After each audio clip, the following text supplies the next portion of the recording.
cette vidéo formation qui va vous apprendre aujourd'hui à configurer le logiciel FlashGet, un minimum afin qu'il puisse marcher au mieux. Donc pour ceci, nous allons cliquer ici sur Options et nous allons pouvoir régler les options générales. Donc tout ce que je ne décrirai pas s'adresse à des utilisateurs avertis. Pour un bon fonctionnement, n'y touchez pas. Si vous ne savez pas comment cela se règle et à quoi cela sert, laissez-le par défaut. Ce sont de très bonnes configurations. Donc nous pouvons ici sélectionner tout un tas de petites options utiles les unes comme les autres, comme lancer FlashGet au démarrage de Windows, minimiser la fenêtre principale au lancement. Nous allons maintenant passer dans l'onglet Connexion. Ici, nous allons nous attarder sur Seuil des reprises. Donc, nombre de tâches simultanées, 2. Vous pouvez monter jusqu'à 8 et 1 au minimum, car en fait, c'est le nombre de téléchargements qui s'effectueront en même temps. Ici, nous pouvons désélectionner la case Toujours reprendre, qui en fait veut dire que le téléchargement reprendra toujours, même s'il échoue. Et la case ici, que nous pouvons décocher aussi, abandonner le téléchargement après 99 échecs. Si vous souhaitez vous-même régler le nombre d'échecs avant l'abandon, vous désélectionnez la case Toujours reprendre, et vous pouvez régler ici de 1 à 99. Ici, vous allez sélectionner votre type de branchement ou votre type de connexion Internet. Donc si vous ne le savez pas, gardez Autre. Nous allons maintenant passer dans Monitor. Ici nous allons pouvoir régler la surveillance du navigateur et du presse-papier. Donc la surveillance du navigateur, ici nous voyons Internet Explorer qui est coché, ce qui veut dire que lorsque un téléchargement se lancera sur Internet Explorer, le logiciel se lancera automatiquement et vous demandera si vous souhaitez le télécharger via lui. Vous pouvez sélectionner donc tout un tas d'options. Et vous pouvez aussi ici, surveillance du presse-papier donc, activer cette surveillance, ce qui veut dire que lorsque vous copierez un lien, il vous demandera automatiquement si vous souhaitez le télécharger.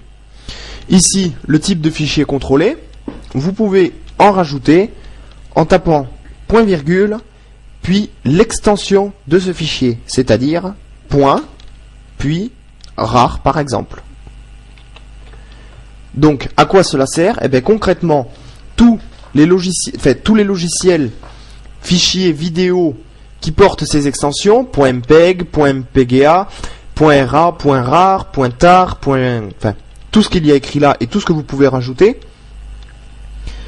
le logiciel vous demandera automatiquement si vous souhaitez les télécharger, donc dans le presse-papier ou par le navigateur Internet Explorer. Nous allons maintenant passer dans l'onglet antivirus.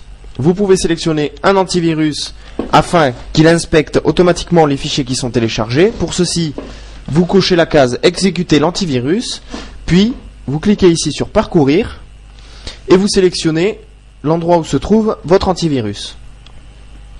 Ici, vous pouvez compléter la liste des fichiers inspectés par l'antivirus. Nous allons maintenant passer dans l'onglet Protocole. Ici, pas beaucoup de choses à régler. Nous allons donc passer dans Proxy. Si vous souhaitez ou si vous avez des proxys, vous pouvez tout régler ici. Ici, les graphes, vous pouvez sélectionner juste des couleurs ainsi que la couleur du texte et tout ça. Donc, des options assez simples à faire. Nous passons dans Dial-Up. Aucune configuration à effectuer ici. Site Manager. Rien à effectuer ici. Schedule Event, ici, option très utile car vous pouvez régler, comme par exemple ici dans Exécution des téléchargements, le jour où vous souhaitez qu'il soit téléchargé, ainsi que l'heure. Vous pouvez sélectionner une heure d'interruption des téléchargements, c'est-à-dire qu'à partir de cette heure-là, les téléchargements s'arrêteront automatiquement. Et ici, vous pouvez sélectionner des sons, comme par exemple ajout d'une tâche ou téléchargement réussi. Vous pouvez bien entendu écouter ce son en cliquant sur Play. Voilà donc la musique d'un téléchargement réussi. Nous allons passer dans l'onglet BT. Donc ici, rien à configurer. L'onglet Émule. Ici pareil, si vous possédez Émule et que vous souhaitez le configurer, vous pouvez le configurer. Nous allons maintenant passer dans Autre.